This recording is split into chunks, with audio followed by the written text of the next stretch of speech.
আমার নাম সুশান্ত কুমার শুভ। আমি বৈষম্যবিরোধী ছাত্র আন্দোলনের একজন শিক্ষার্থী আর আমি একজন সনাতন ধর্মাবলম্বী। আমি এখানে সকালবেলা ঘুম থেকে ওঠার পর আমার বাসায় এখানে এসে আমি দেখতেছি যে বাইরে আমাদের স্থানীয় লোকজন না, সবগুলোই সমতল লালমনিরহাট, কালীগঞ্জ, চামটা, চামারহাট, মানে দূরের লোকজন এখানে এসে একটা হট্টগোল সৃষ্টি করার চেষ্টা করছিল। আর এদেরকে উস্কানিমূলক কথাবার্তা বলে এদেরকে এখানে আনা হয়েছে গুজব ছড়াইয়ে।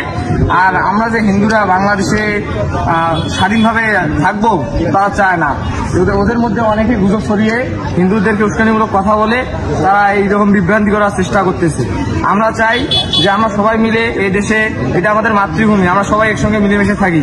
তাই গুজবে কান না দিয়ে সবার সাথে একসাথে মিলেমিশে আমরা থাকবো।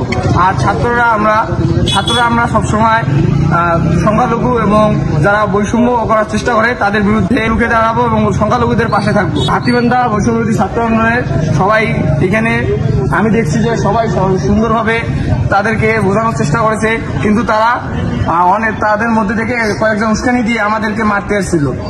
আসলে এটা তারা ফায়দা লোটানোর জন্য একটা চক্র চালাচ্ছে, এটা ঠিক না।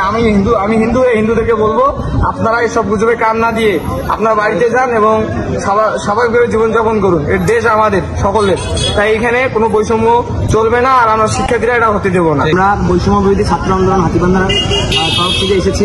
এখানে একটি গুজব রটানো হয়েছিল যে হিন্দু সম্প্রদায়ের উপর অনেক টর্চার করা হচ্ছে, তাদের উপর ধ্বংসযজ্ঞ চালা হচ্ছে, তাদের বাসাঘরে আগুন দেওয়া হচ্ছে, মন্দিরে আগুন দেওয়া হচ্ছে। এই গুজবের ভিত্তিতে তারা বাংলাদেশ ত্যাগ করে তারা ভারতে আশ্রয় নেওয়ার জন্য কিছু কুরুচি চক্র এখানে গুজবটা ছড়ার মাধ্যমে এখানে একটি বিশৃঙ্খলা সৃষ্টি হয়েছে। আমরা বৈষম্যবিরোধী ছাত্র আন্দোলন শিক্ষার্থীরা সবসময় আমরা সাধারণ জনগণ এবং সংখ্যালঘুদের পাশে ছিলাম, দুর্নীতির বিরুদ্ধে কথা বলেছিলাম এবং আজীবন কথা বলবো ইনশাআল্লাহ। এবং আমরা সবসময় সংখ্যালঘুদের পাশে থাকবো। এবং আরো বলতে চাই যে আজকে আমরা এখানে প্রতিরোধ করতে এসেছিলাম, কিন্তু এখানে একটি বিশৃঙ্খলা সৃষ্টি হয়েছে। আমি আবারও সংখ্যালঘু ভাইদেরকে আশ্বস্ত করতে চাই, বৈষম্যবিরোধী ছাত্র আন্দোলন হাতীবান্ধা আপনাদের সবসময় পাশে আছে এবং থাকবে। আপনাদের কোনো সমস্যা হলে আমাদের সাথে অবশ্যই যোগাযোগ করবেন। জীবনভা বৈষম্যবিরোধী ছাত্র আন্দোলনের আমরা যারা যেখান থেকে পাইছে, আমরা গ্রুপে একটা নোটিশ দেওয়া হয়েছিল, তারপর সবাই আসার চেষ্টা করছে। এখানে এসে বিভিন্ন হিন্দু সম্প্রদায়ের ভাইদের সাথে কথা বলে যেটা জানা যাচ্ছে যে হাতীবান্ধার যারা স্থানীয় নওদাবাস, গেন্দুগুড়ি, গোটামারি এবং কেতকিবাড়ি, এই দিকের হিন্দু সম্প্রদায়রা বেশি এটার সাথে ইনভলভমেন্ট নাই।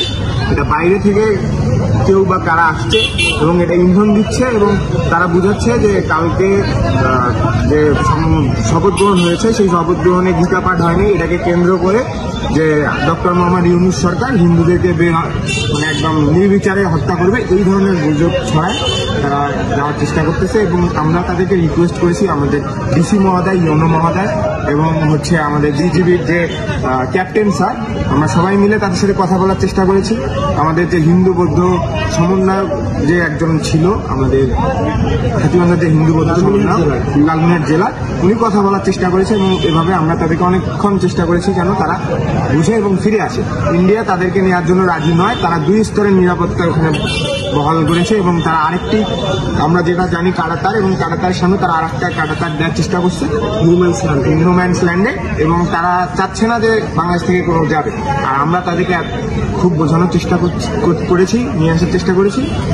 এখন পরিস্থিতি সবাই টিওনো, ডিসি এবং এসপি এবং আমাদের যে বিজেপির ক্যাপ্টেন, সিও, তারা সবাই চলে গেছে এবং আস্তে আস্তে যারা এখানে ছিল সবাই চলে যাচ্ছে। পরিস্থিতি আপাতত স্বাভাবিক। এটাই আমাদের বৈষম্যবিরোধী ছাত্র আন্দোলন হাতীবান্ধার সকল ভাইদের প্রতি এটা আমাদের আপডেট।